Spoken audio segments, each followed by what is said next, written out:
which reminds me of my opponent, Punxsutawney Bob. You notice?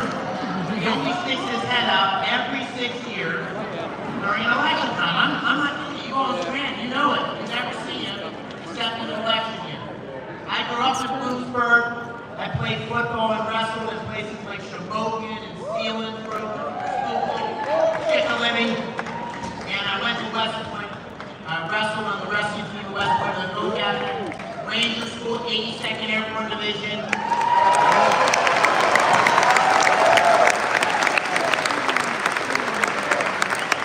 I came back to Pennsylvania, and I worked in business. I ran a company that created hundreds of jobs. So listen, I feel like the luckiest guy in the world. I have lived the American dream, but we should worry that American dream is not going to be available for our kids unless we get this country back on track. Right now, we got to do it right now. Now's the moment.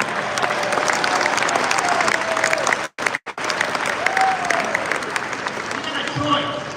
We got a choice in this election. It could not be more stark. It's a choice between strength. The strength of Donald Trump that we saw on that stage in Butler, right? Put his fist up in the air, fight, fight, fight.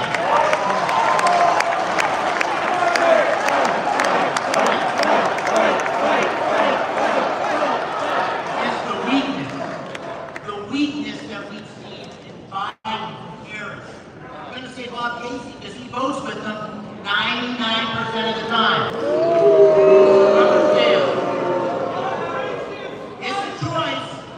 It's a choice between common sense policies. Common sense, and you can't spend $5 trillion of new money and not have prices go up with inflation. It's common sense that you can't leave our borders wide open and have 4,000 fentanyl deaths last year, right here in Pennsylvania.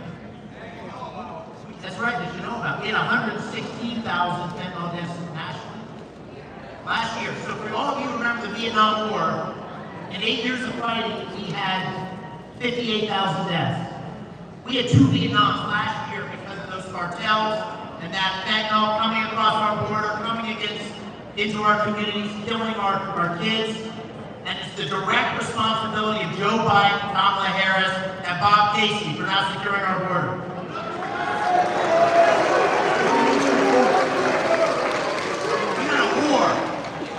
War on fossil fuels, right? You don't have to actually say you're going to ban fracking to ban fracking, right? You just put regulations and red tape and lawsuits and environmental mandates that mandate that by 2032, 70% of all new vehicles are going to be electric vehicles. So those of you who want pickup trucks, combustion engines, good luck. It's common sense. We got to open up our energy sector. It's the driver of economic prosperity in Pennsylvania. We got crime, violent crime in our cities, in our suburbs, coming out into the rural areas. It's driven by illegal immigration. It's driven by fentanyl. It's driven by it's driven by defunding the police. So we're in trouble, and we've got to have leadership in the White House. We've got to have leadership in the Senate to get our country back on track. My opponent is a career politician. He's been in elected office for 30 years. 30 years. When he first ran for office, the #1 song was the Macarena. Who remembers the Macarena? That was a long time ago, right? That was a long time ago. He has been weak when we need strength, and he has voted time and again on the most liberal policies. So Bob Casey, he went to the Senate to change Washington. Washington changed Bob Casey.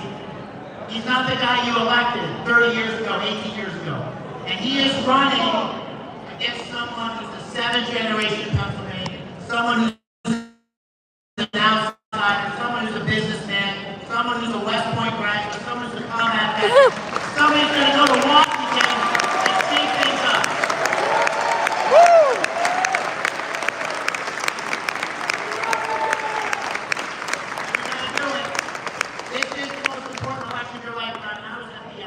Illinois game.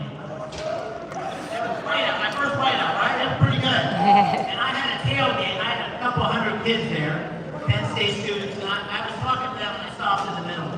And I said, you know what? I think most of this is true for many of you in this room. I said, I'm going to be okay no matter what happens this election. The reason is, I'm kind of old. I got more years behind me than in front of me. But for those young people, you young people in this audience, this election is going to determine whether the America that we've all loved, the America that's been the most exceptional country in the world, is there for all of you. Right now, we're not on a good path. This is for your kids, for your grandkids. We got to get things back on track. So I said to those young people, you need to treat this election like your life depends on it. Because it does, right? It does. I'm going to tell you how grateful we are to have President Trump from the Pennsylvania again and again and again. This Keystone State is going to determine the presidency, it's going to determine the majority in the Senate, and it's going to get America back on track. What you do on November 5th is going to change the direction of our country. It's going to truly make America great again. It's going to make Pennsylvania great again. God bless you, Scranton. God bless America. Thank you.